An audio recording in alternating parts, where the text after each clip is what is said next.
আসসালামু আলাইকুম। বিনোদন বাংলায় আপনাদের সবাইকে অনেক অনেক শুভেচ্ছা।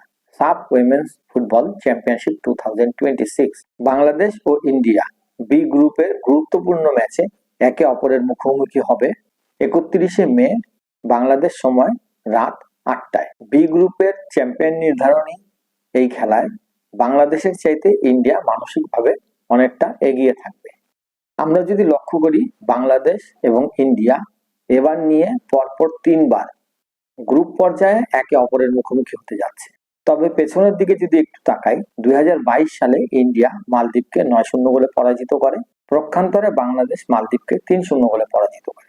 2024 সালে একই গ্রুপে ইন্ডিয়া পাকিস্তানকে 5-2 গোলে পরাজিত করে এবং বাংলাদেশ পাকিস্তানের সাথে 1-1 গোলে ড্র করে। 2022 এবং 2024 পরপর 2বার ইন্ডিয়া বাংলাদেশের সাথে ম্যাচ ড্র রাখতে পারলে গ্রুপ চ্যাম্পিয়ন হয়ে যেতে পারত। সেখানে 2022 সালে ইন্ডিয়া 3-0 গোলে পরাজিত হয় বাংলাদেশের সাথে এবং 2024 সালে 3-1 গোলে বাংলাদেশের সাথে পরাজিত হয়ে গ্রুপে দ্বিতীয় অবস্থান নিয়ে সন্তুষ্ট থাকতে হয়। দুইবার গ্রুপে পিছিয়ে থাকার পরেও বাংলাদেশ গ্রুপ চ্যাম্পিয়ন হয়। দেখা যাক এবার বাংলাদেশের মেয়েরা কি এই অসাধ্য সাধন করতে পারে কিনা। এবার বাংলাদেশ ইন্ডিয়ার কোচ এবং খেলোয়াড়দেরকে নিয়ে একটু আলোচনা করি। প্রথমে বাংলাদেশকে নিয়ে শুরু করি।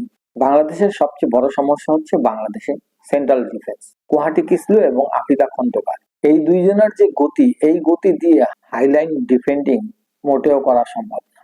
আমাদের যিনি কোচ আছেন পিটার বাটলার, উনি কিন্তু সুযোগ পেলে আমাদেরকে ডেভেলপমেন্টের কথা শোনায়।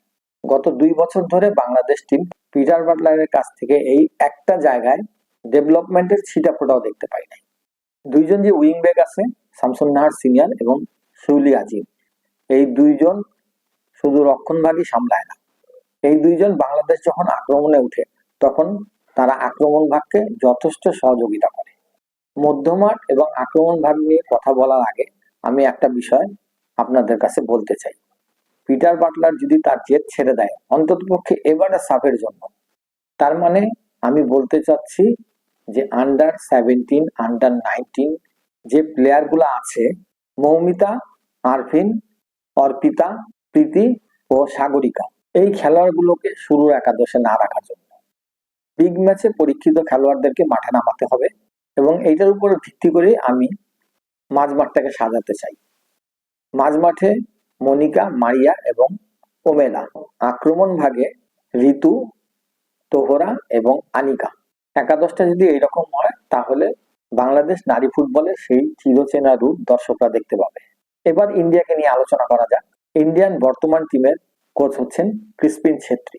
গত 6 বছরের মধ্যে ইন্ডিয়ান উইমেন্স ফুটবল টিমের সবচেয়ে সফল কোচ। ইন্ডিয়ার ডিফেন্স লাইন বাংলাদেশের মতো এতটা খারাপ না হলেও খুব যে একটা ভালো তাও না। ইন্ডিয়ার কিন্তু মূল শক্তি যেটা, সেটা হচ্ছে মধ্যমাঠ এবং আক্রমণ ভাগ।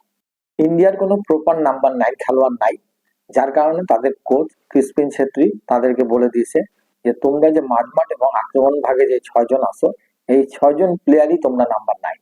মাঝমাঠে সঙ্গীতা বাস্ফোর, প্রিয়াঙ্কা দেবী এবং তাদের ক্যাপ্টেন গ্রেস দানময়। আক্রমণ ভাগে সোমিয়া গোগলো, প্যারি কাকা, অ্যাবেকা সিং।